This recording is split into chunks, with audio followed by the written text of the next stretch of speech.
안녕하세요. 인사드리겠습니다. 국어 김민준입니다. 반갑습니다. 우리 아이들이 이제 기말고사 대비 막바지라 조금 힘드시죠? 저도 어제 연구실에서 일하다가 그냥 잠 자고 바로 지금 와서 설명회 하는 거거든요. 우리 아이들 이제 기말고사 그래도 1학년에선 내신이 중요하니까 이 기말고사 잘 치를 수 있도록 몸도 마음도 조금 잘 이렇게 보듬어 주시면 좋겠습니다. 자, 그러면 지금부터 이번 여름 방학 때 우리 아이들이 국어는 어떻게 대비하는 것이 좋은가라는 것을 조금 말씀드려 볼 건데요. 수능하고 내신을 나누어서 말씀을 드릴 거고요. 질문 하나 드려볼게요. 이번 여름 방학 때 수능을 위해 아이한테 시간을 할애하는 것이 좋을까요? 아니면 내신을 위해서 할애하는 것이 좋을까요? 내신이요. 그쵸. 항상 이렇게 답이 나와요. 근데요, 가만 생각해 보세요. 제가 학교에 한 10년 정도 있었거든요. 고3 담임도 3년 정도를 하고요. 근데 제가 2학년 담임할 때 아이들하고 첫 상담을 할 때 항상 아이들한테 결정하라고 하는 게 있었어요. 부모님들 상담할 때도 마찬가지. 뭐였냐면 2학년 초반에 너 내신으로 대학을 갈지 수능으로 대학을 갈지 노선을 정해라는 거였어요. 그게요. 1학년 때 내신이 어느 정도 성적이 나와주면 우리 아이가 적어도 가고자 하는 대학만큼 내신이 나와주면 2학년 때도 내신이 의미가 있지만 그렇지 않다면 사실은 우리 이 지역에서 지금 우리 아이들이 공부를 하고 있다라는 것은 내신에 대한 데미지를 어느 정도는 감안하고 이 지역에서 공부를 하는 거거든요. 그렇기 때문에 절대적으로 학력 수준은 전국적으로 높지만 다시 얘기하면 수능은 잘 보지만 내신에서는 분명히 손해가 조금 있어요. 그죠? 그렇기 때문에 내신에만 치중해서 가게 되면 1학년 때, 2학년 때 정말 수능 공부를 한 번도 안 하고 2학년에 올라가게 돼요. 제가요 2학년에서 선수능반이라고 해서 3학년처럼 1년 내내 수능만 공부하는 반을 지금 꾸려가고 있거든요. 그런데요 이 아이들을 처음 딱 만나면 굉장히 달라요. 그러니까 조금 뭔가 되어 있겠지라고 생각하고 처음에 딱 만나는데 제가 첫 해 수업을 할 때 그랬거든요. 근데 아니에요. 수능식 사고가 전혀 안 되어 있어요. 무슨 얘기냐면 국어에서는 내신에서 적어도 잣서에 있는 내용들만 줄줄줄줄 받아먹다가 온 아이들인 거예요. 혼자 작품을 읽거나 지문을 읽어갈 능력치가 하나도 없어요. 그걸 연습해 본 적이 없는 거죠. 그래서요 제가 먼저 답을 말씀드리면 이번 방학 때는 수능의 80% 정도 그리고 내신의 20% 정도를 할애하시는 것이 맞을 것 같아요. 제가요 실제로 아이들 내신 수업도 진행을 하고 있거든요. 두 학교 영동하고 중동을 하고 있는데 죄송합니다만 7주 동안에 내신 대비 기간이 7주잖아요. 7주 동안에 열심히 해서 안 되는 아이는요 그 전에 미리 뭘 해도 안 돼요. 죄송합니다. 이 얘기는요 반대로 얘기하면 7주면 충분한 시간이라는 거예요. 지금 내신이 중요해졌기 때문에 내신 대비를 7주를 하지 제가 학원에 학교에 있다가 딱 처음 나왔을 때는요 내신 대비를 몇 주 했냐면요 4주 했어요. 똑같은 분량을 4주 대비했다고요. 그러니까 7주면 정말 충분한 시간입니다. 오히려 수능을 공부할 시간을 굉장히 많이 빼앗기고 있는 거예요. 그래서 재수생들한테 안 되는 거예요. N수생들한테. 절대적인 물리적인 공부량이 부족하니까. 그래서 제가 부모님들을 만날 기회가 이렇게 있으면 항상 말씀드립니다. 내신은요. 내신 대비 기간만 하는 거고요. 나머지 기간은 수능을 위해 조금 쓰셔야 돼요. 다만 내신에서 꼭 필요한 그때만 했을 때 조금 부족할 만한 것들만 방학 때 그렇게 포인트로 짚어서 해주시는 것이 맞아요. 그래서 그것에 대해서 무엇을 어떻게 짚어야 되는지 또 수능에서 무엇을 해야 되는지를 제가 조금 빠르게 이제 말씀드려 보도록 하겠습니다. 자, 일단 저는요 김민준이고요. 마이맥에서 지금 인강 강사로 수업 진행하고 있고 현장 강의는 대치동에서만 하고 있습니다. 자, 고1 여름 무엇을 준비해야 되는가? 수능과 내신. 자, 말씀드렸습니다. 자, 수능 몇 %요? 네. 자, 내신 몇 %요? 네. 자, 그러면 수능에서 무엇을 내신에서 무엇을 준비해야 되는지 지금부터 말씀드려 보도록 할게요. 자, 일단 수능에서는요. 문학하고 독서가 공통 과목이기 때문에 이것들에 대해서 내가 어떻게 접근할까를 이제 익혀야 돼요. 아마도 지난 겨울에 예비고일 때 아이들이 무엇을 했을 거냐면 대부분의 아이들은 문학에서 문학 개념을 잡았을 거예요. 맞죠? 그런데 이 문학 개념만 가지고 사실은 수능에서 한 세트를 내가 잘 풀어낼 수 있느냐? 그렇지 않아요. 그러니까 표현법만을 묻는 문제가 나오지는 않는다고요. 그러면 작품을 읽을 수 있어야 되거든요. 제가 이번 여름방학 때 문학 수업에서의 제 목표는 무엇이냐면 아이가요 스스로 수능 공부를 할 수 있게 만들자예요. 무슨 얘기냐면 내신 같은 경우에는 아이들이 되게 열심히 공부하죠. 뭔가 암기도 하고요. 무언가 선생님이 말씀하신 것들에 대해서 조금 사고도 하고요. 이렇게 하거든요.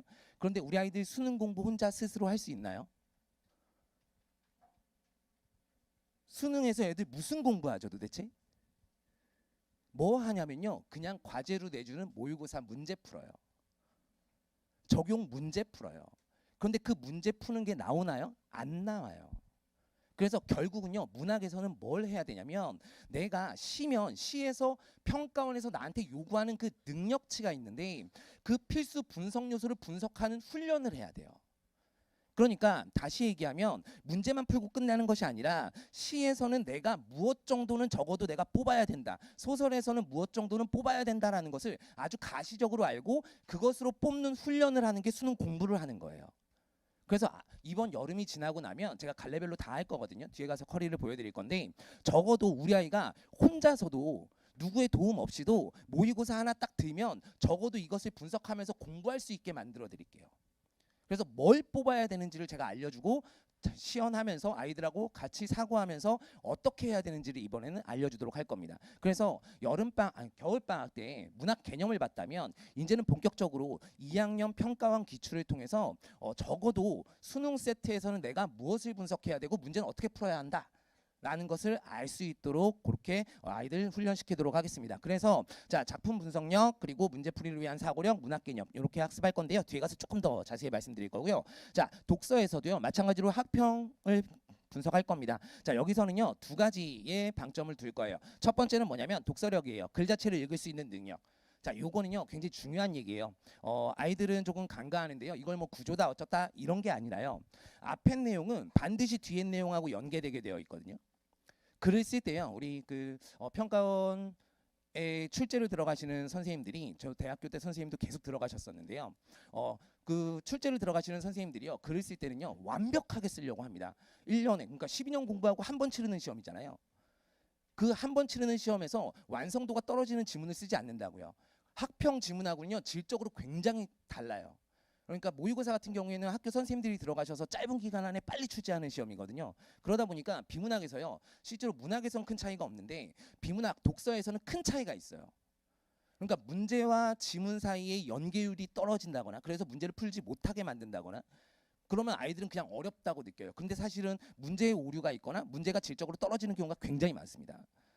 그래서 요 지문들을 어떻게 읽어야 하고 평가원의 요구에 따라서 앞에 내용이 뒤에 내용을 어떻게 이끌고 있는지 이것들을 보는 시야를 키울 거고요. 또 한 가지는 뭐냐면 배경 지식을 조금 키워줄 겁니다.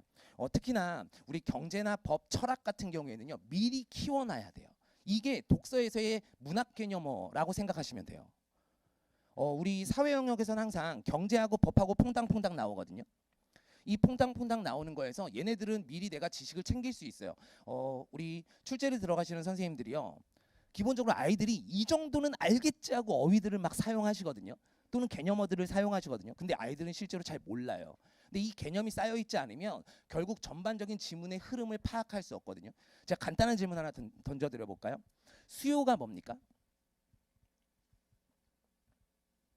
질문입니다. 수요가 뭡니까?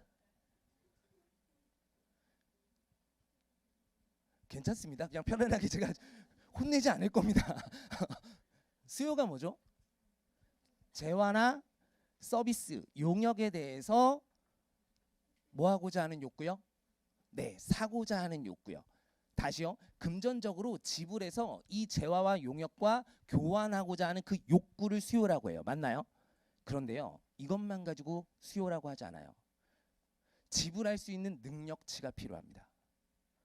그러니까 우리 세상 만물고 다 갖고 싶잖아요. 그렇다고 해서 이걸 수요로 생각지 않는다라는 거죠. 나한테 지불할 수 있는 능력치도 있어야 수요예요. 근데요, 애들이요 이런 개념을 알까요? 몰라요. 그런데 출제 들어가시는 선생님들은요 이런 것쯤은 당연히 알겠지 하면서 설명해주지 않는다고요. 그러니까 이런 개념들을 경제로 친다면 미시경제부터 거시경제까지 순차적으로 다 쌓아서 올라갈 수 있어야 돼요. 이게 언제까지 끝나야 되냐면 고2까지 끝나야 돼요. 고3 때도 이걸 쌓고 있으면 결국 N수생들하고 대결했을 때 그때 패배할 수밖에 없다고요. 그래서 제 수업의 전반적인 목표가 고2 때까지 수능 준비, 평가원 기출 마무리까지 다 끝내자. EBS만 남겨놓자 하거든요. 그래서 이번 우리 여름 방학 때는요, 제가 경제 지문하고요, 과학 지문에 방점을 두고 집중적으로 수업을 할 겁니다. 과학 지문 같은 경우에 문화생지 너무나 많은 영역이기 때문에 이 영역들에 대해서 배경 지식을 쌓는 건 사실 큰 의미가 없고요. 지문을 어떻게 읽어가야 하는지를 계속 팁으로 던지면서 아, 이런 지문은 이렇게 읽었어야지라는 것을 알고 아이가 훈련할 수 있게 그렇게 하도록 하겠습니다. 자, 이렇게까지 말씀드리면 사실 제가 드리고 싶은 얘기는 거의 다 드린 거예요. 뒤에서 이제 하나씩 상세화해 보도록 할게요. 자, 즉각적인 작품 분석력을 키우겠다는 건 무슨 얘기냐면 아까 제가 말씀드린 대로 시에서는 뭐 소설에서는 뭐 이런 걸 뽑을 수 있는 능력치를 키우겠다라는 거고요. 분석이라는 거 질문 하나 드려볼게요. 얘는요, 이성적 사고입니까? 아니면 감성적 감상입니까? 이성적 사고예요. 그러니까 평가원에서 아이들한테요, 이 시를 주고요, 소설이라는 예술을 주고요, 이것에 대해서 감상하라고 하는 게 아니에요. 감상하라고 한다면 예를 들어서 재밌는 시를 줬어요? 그럼 너 웃어? 라고 해야죠. 그죠? 슬픈 작품을 줬어요. 그럼 너 울어. 눈물 펑펑 흘려. 훌륭해. 3점. 이렇게 해야 되는 거 아니에요? 그게 아니라고요. 그러니까 논리적이고 객관적으로 그냥 배경 지식 하나도 없이 일제강점기니 독재 정권 시니 이런 거 하나도 필요 없이 그냥 객관적으로 씨어들만을 가지고 이성적으로 객관적으로 판단해서 이 내용을 뽑아낼 수 있어야 돼요. 그런데요, 아이들이요, 잘못 접근하는 게 있어요. 문학에서 궁극적으로 아이들이 뽑아야 하는 것이 무엇이라고 생각하십니까?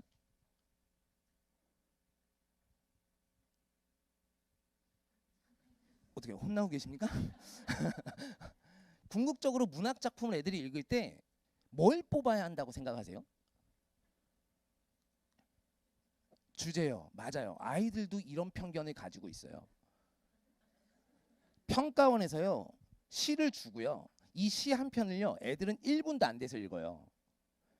그 이상 걸리면 문제를 풀 시간이 없습니다. 그런데 그 1분 안에 읽고 주제를 줄줄줄줄 읊을 수 있는 애가 전국에 있어요? 없어요. 그러니까 주제를 뽑으라고 하지 않는다고요. 그러니까 평가원에서 아이들한테 요구하는 능력치가 무엇인지 알고 그대로 연습을 해야 되는데 실제로 불가능한 것들을 계속 잡고 있는 거예요. 내신 때는 주제가 중요해요. 그 주제와의 연관성 있는 작품들을 폭넓게 학습하는 것도 굉장히 중요해요. 그런데 수능에선 불가능한 거라고요. 그래서 이 주제를 누가 알려주냐면 평가원에서 문제를 통해 알려줘요. 보기 상자를 통해 알려준다거나 또는 선지에서 작품의 내용을 이렇게 녹여내면서 그걸 통해서 아이가 알게끔 한다고요. 그러면 작품을 읽을 때는 그것 이외의 걸 뽑아야 된다고요. 예를 든다면 뒤에 가서 보여드릴 건데 시에서는 화자가 어떤 사람인지 표면인지 이면인지 이런 게 하나도 중요하지 않고요. 화자가 어떠한 사람인지 어떤 대상과 어떤 상황에 놓여져 있는지 그리고 어떠한 정서와 태도를 드러내고 있는지 요 정도까지가 아이가 필수적으로 뽑아야 되는 거예요. 그래야 1분 안에 이걸 딱 읽고 아, 이런 태도구나, 이런 정서구나 라고 파악할 수 있다고요. 그러니까 주제라는 것은 코에 걸면 코걸이, 귀에 걸면 귀걸이에요. 문학은 예술이니까. 그래서 그 영역을, 그러니까 그 능력을 키우는 훈련을 계속 하셔야 돼요. 이걸 하지 않으면 결국은 사실 아이들이요, 아, 이게 수능 공부인가 보다라고 느끼는 게 언제냐면 3학년 올라가서예요. 1, 2학년 때까지 계속 내신식으로만 공부를 한다고요. 누가 주면, 정보 주면 그거 받아 먹으면서 이해하는 데에서 만족해요. 근데 그러면 의미가 없어요. 근데요, 이게 훈련을 하다 보면 금방 익어요. 아이들은 진짜 똘똘하거든요. 어른들하고 달리 사고가 열려져 있어서 제가 몇 번만 연습을 시키면 스스로 합니다. 그걸. 그러니까 그 훈련을 조금 시켜야 하고요. 자, 그다음에 문학 개념 이렇게 가겠다라는 거고, 요거는 제가 문학 개념 같은 경우에는 이런 겁니다. 평가원에서 얘기하는 문학 개념이 있고요.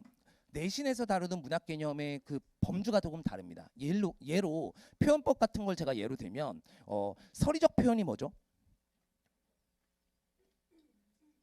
제가 하겠습니다. 자, 서리적 표현이 뭐냐면요, 의문의 형식으로 질문으로 강조하는 게 서리적 표현이에요. 예를 들면 제가 오늘 하루 종일 굶었어요. 그런데 부모님들한테 이렇게 하는 거예요. 제가 배고프지 않겠어요? 라고 묻는다라는 건 답을 요구하는 거예요? 아니에요. 저 정말 배고파요 라고 강조하고 싶은 거라고요. 근데 내신에서는요, 이걸 강조로만 봐요. 그런데 평가원에서는요, 이걸 영탄으로도 봅니다. 감정이 들어있는 거다. 그러니까 내신에서의 문학 개념의 범주와 수능에서의 문학 개념의 범주가요, 달라요. 이걸 명확하게 구분 지으면서 학습해야 돼요. 안 그러면 나중에 나는 이걸 정답으로 뽑았는데 이걸 오답으로 뽑았는데 그 오답이 사실은 정답일 경우가 굉장히 많아요. 제가요 이걸요 제 스스로 그냥 뭐 알아낸 게 아니라요. 해마다 수능을 치르고 나면 평가원에서 아이들의 컴플레인에 대한 답변을 달아줘요. 그 답변을 하나하나 저도 공부한 겁니다. 제가 사실은 공부를 굉장히 열심히 하는 강사거든요. 그래서 그런 것들을 하나하나 다 모아서 아이들하고 정리해서 문학개념 나올 때마다 선제 나올 때마다 그것들을 정리해주면서 가도록 하겠습니다. 이렇게 할 거고요. 자, 그 다음에 이렇게 뭐 하도록 하겠습니다. 자, 문학에서 여기는 조금 표시 하나 해주실까요? 화자, 대상 상황, 정서 태도. 요게 이제 시에서 아이들이 필수적으로 분석해야 되는 거고요. 자, 우리 산문 소설에서는요 인물 관계 파악 굉장히 중요하고요. 그 다음 장면 구분하는 거 굉장히 중요하고요. 그 다음에 갈등 분석까지요. 사실은 제가 요거 말씀드리고 싶은 게 굉장히 많은데 여기서 한 가지만 조금 말씀드리면 소설에서는요 주제를 뽑는 건 아예 불가능하죠. 이거는 뭐 충분히 공감하시죠. 굉장히 긴 작품에서 한 단, 두 단짜리 지문을 내놓고 여기서 주제를 뽑아라 말이 안 되는 거잖아요. 그러면 우리한테 요구하는 능력은 뭐냐면 갈등이 무엇이냐를 찾아야 돼요. 이 갈등 상황에서 인물이 어떠한 태도를 취하냐를 찾아야 된다고요. 그런데요 장면에 따라서 갈등이 달리 나오고 인물이 달라져요. 그러니까 인물 관계와 장면을 구분하고 갈등을 찾을 수 있는 능력치가 가장 중요한 거라고요. 그런데 우리 아이들이 갈등을 잘 찾느냐? 갈등이 뭔지 잘 몰라요. 알 것 같지만 잘 몰라요. 갈등이 뭐 있니? 그러면 내적 갈등이요, 외적 갈등이요, 인물 대 인물이요, 인물 대 세계요, 이것만 알고 있어요. 그러니까 갈등을 못 찾습니다. 예를 든다면 그러니까 이런 겁니다. 어머님 죄송합니다. 어머님하고요 저하고 사귀었어요. 사귀었어요. 근데 어느 날 어머니가 저를 찼어요. 너 너무 못생겼어. 꺼지렴 하면서 이렇게 찼어요. 근데요 제가 네 알겠습니다 하고 돌아서고 집에 가면서 울었어요. 자 여기서 김민주는 갈등하고 있다. OX. X인가요? 갈등하고 있는 겁니다. 갈등이라는 건요 무슨 망이 있어야 갈등이 있을까요? 제가 수업 시간에도 항상 이렇게 계속 질문을 합니다. 무슨 망이 있어야지 갈등이 있죠? 희망 조금 다른 말인데 갈망, 욕망이 있어야 돼요. 그러니까요 옆에 친구랑 뭔가 대립을 하려고 해도 나의 욕망이 있어야 옆에 친구랑 의견 대립이 있다고요.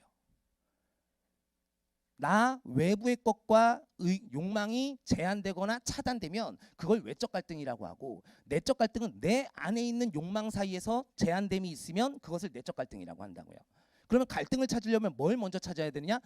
욕망을 먼저 찾아야 된다고요. 그런데요 아이들이요 여기까지 가지 못해요. 그냥 A랑 B랑 조금 말다툼하는 것 같아. 갈등 때렸어. 갈등 고조. 이렇게 그냥 그렇게까지만 가는 거예요. 이게 이제 내신식 공부를 하다 보면 이렇게 사고가 딱 꽂혀요. 여기서 갈등의 최고조 막 그럴싸한 말이 나오거든요. 근데 그렇게 하면 안 돼요.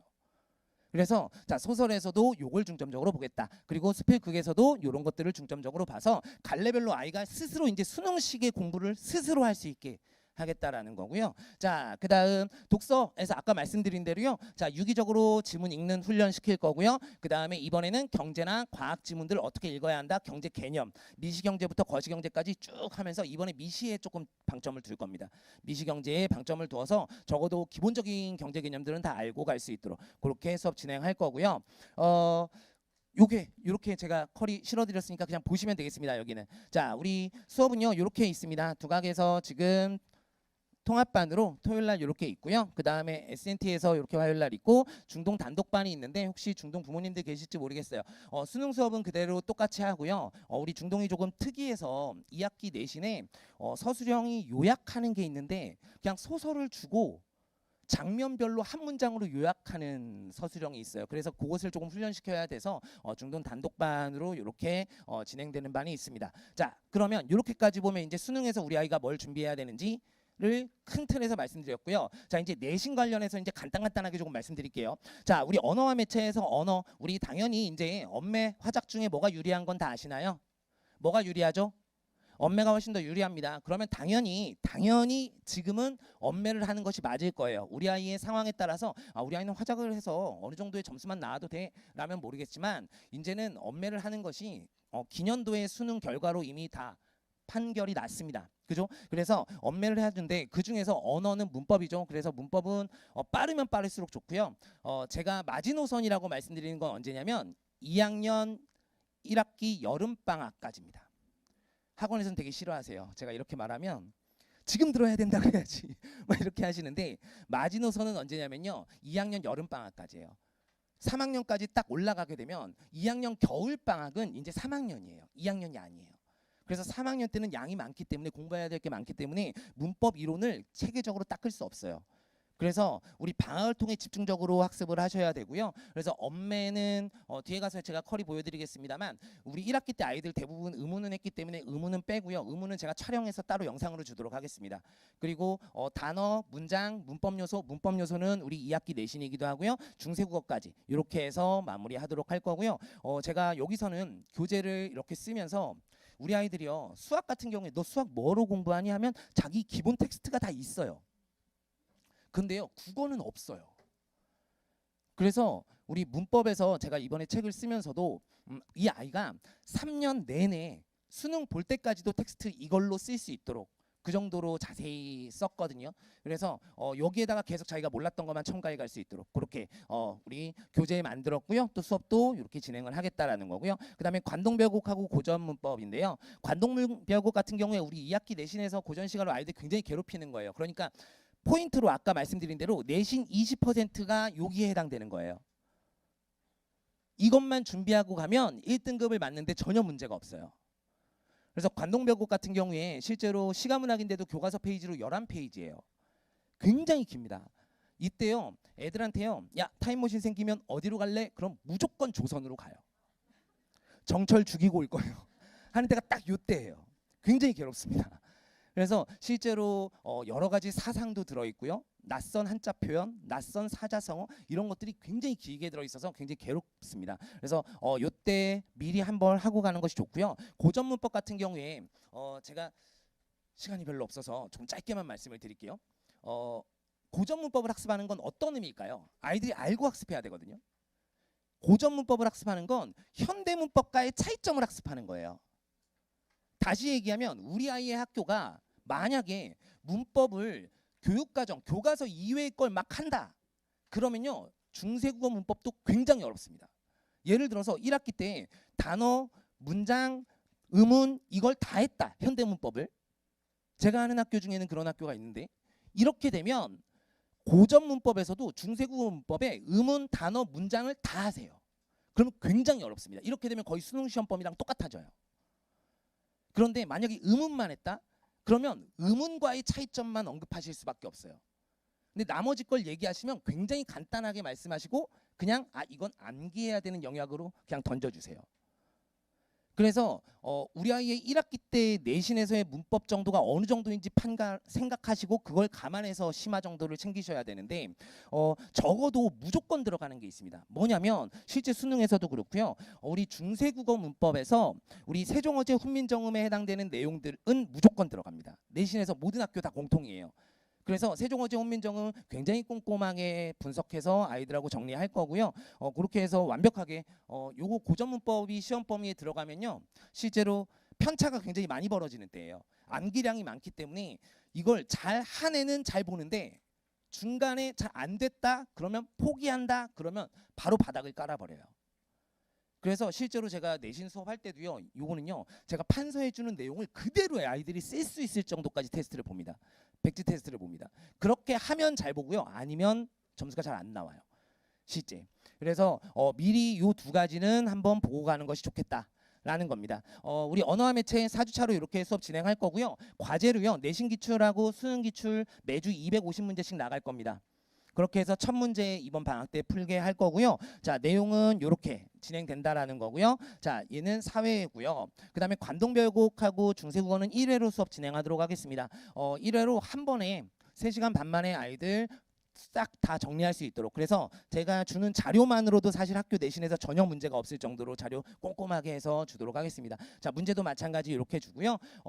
그리고 이 고전문법도 이렇게 됩니다. 그래서 시간 보시면 되겠고요. 제가 매주 목요일은 1년 내내 수업을 아예 안 잡습니다. 온라인 수업도 촬영도 안 잡고요. 오프라인 수업도 아예 안 잡습니다. 그 이유는 뭐냐면 매주 목요일은 제가 무조건 클리닉 하는 날이에요.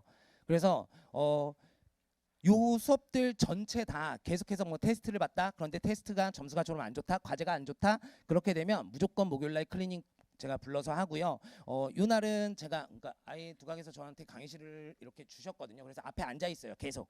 제가 그래서 저를 과외 선생처럼 써먹으면 되고요. 아예 와서 과제하고 가는 친구들도 굉장히 많고요. 그렇게 해서 제가 직접 다 클리닉 하겠다라는 거고요. 주중에도 언제라도 문자로 질문할 수 있게 그렇게 하겠습니다. 수업 흐름이고요. 여기서 이제 과제 하나만 말씀드리고요. 이제 마무리하도록 하겠습니다. 교재 라인업들이고요. 실전 모의고사인데 이 실전 모의고사는 제가 아까 말씀드렸듯이 질적으로 조금 떨어지는 모의고사들은 다 뺐고요. 우리 아이들이 꼭 풀어봐야 되는 모의고사만 이렇게 조금 풀릴 거고요. 이렇게 해서 성적표 나눠 드릴 거고, 자 얘가 중요한데요. 모의고사는요 아이들이 공부하고 보는 시험이 아니에요. 그래서 시험 보는 80분이요 우리 아이한테 효용이 있지 않습니다. 실제. 그래서 오답 확인을 굉장히 꼼꼼해야 되는데 이게 오답 확인하는 방법입니다. 선지별로요 어떤 것에 근거를 두어서 얘가 왜 맞았고 어떤 것에 근거를 두고 왜 틀렸다를 판단할 수 있어야 돼요. 그래서 요걸 다 체킹해 와야 과제를 한 거고요. 저희가 수업하는 동안에 우리 조교쌤들이요 다 제 수업을 들었던 친구들로 구성을 했거든요. 서울대 의학과 친구들도 있고. 그래서 그 친구들이요 여기다가요 바로바로 굉장히 아프게 씁니다. 베껴왔다 싶으면 너 베꼈지 다시 해. 이렇게 바로바로 써줍니다. 이렇게 해서 꼼꼼하게 과제 검사하겠다라는 거고요. 이렇게 어휘랑 시조 테스트 매주 볼 거고요. 요거는 매주 30문제 정도 볼 겁니다. 이렇게 해서 만약에 80점 이하로 떨어지게 되면 재시험 치르고 갈 거고요. 재시험은 조사일 때만 보내줍니다. 경사는 안 되고요. 조사일 때만 보내줄 겁니다. 자, 그 다음에 과제는요. 제가 문학 수업에서 현대시를 했다. 그러면 현대시 필수 분석 연습할 수 있게 이렇게 줄 거고요. 그 다음에 비문학에서 만약에 경제 수요 개념을 했다. 그러면 수요 적용할 수 있게 이렇게 줄 겁니다. 자, 그 다음에 이런 것들이고요. 마지막으로 안내는 이렇게 매주 제가 문자로 보내드릴 거고요. 카톡으로 성적 같은 것도 이렇게 추이 보실 수 있게 누적으로 이렇게 보내드리도록 하겠습니다. 이제 굉장히 중요한 시기인데요. 우리 아이들 조금 몸 관리도 잘 하면서 알차게 여름방학 보낼 수 있도록 잘 서포트 해주시고요. 여기까지 하겠습니다. 김민준이었습니다.